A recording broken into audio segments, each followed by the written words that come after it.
two, one.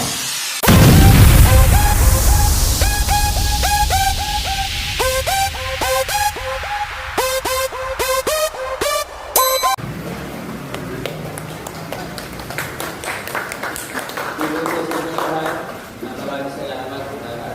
Pinuntakan niyo po ang aming paanyaya na samahan niyo kami dito sa munting malatutunan.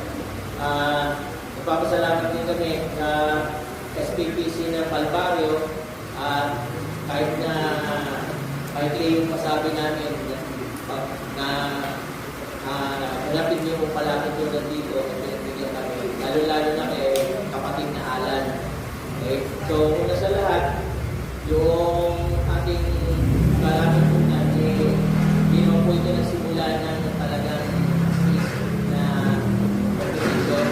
Ito po ay idea lang na dahil matagal na hindi nakapag-practice, medyo pasiglahin natin yung simula noong choir. So, medyo lumakad yung lumaki na lumaki yung idea hanggang sa naging ganito po yung competition na sinet namin na private lang sana sa choir naging full-blown na. Tapos lumaki pa yung premyo. Dati po 300 lang talaga yung premyo. Ngayon po 2,500 na. Ay 2,000 saka 500 na. So nagkaroon ng nagkaroon tayo ng sponsor. Okay. So actually, hindi na po ito sa pagalingan ng bawat grupo. May natin natin, boys against girls. So, hindi naman yung pagalingan. Ito po ang talagang idea. Makita yung kasanayan, yung kakayahan.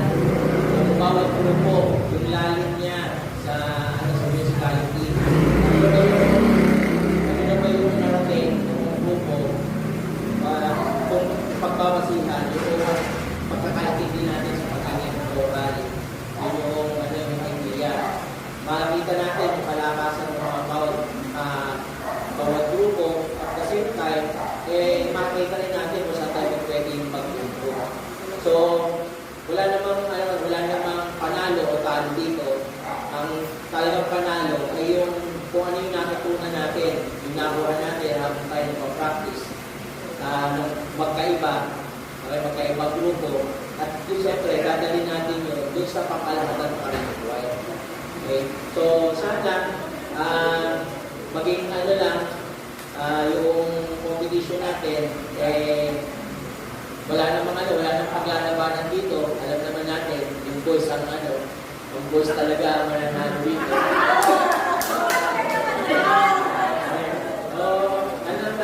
Basta enjoy lang po natin yung gabi at sana po magustuhan niyo po yung presentation namin itong kabuuan itong palakad natin natin. Maraming salamat po.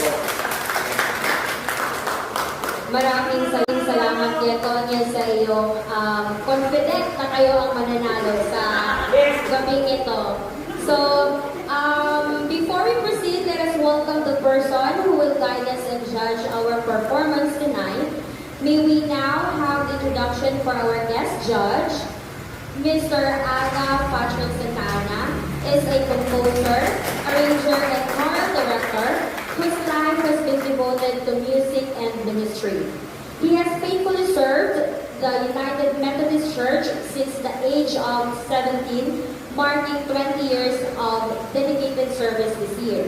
He studied 21st century music at the UP College of Music, majoring in composition with a minor in voice. His music continues to inspire Methodist congregations across the Philippines as well as in the United States and Canada. He currently serves as the Cultural and Performing Arts Director of Richwell Colleges in Plaridel, Bulacan. He is also the Worship Director of Richwell Spiritual Sanctuary and works as a composer, arranger, and sound engineer for Ritual Records. In addition, he serves as the choral director of Cottingham Memorial United Methodist Church in Malolos, Bulacan. Above all, Aga is a proud son of Cindy of Mikawayan, born in Bayugo, where his journey of faith and music began. A big round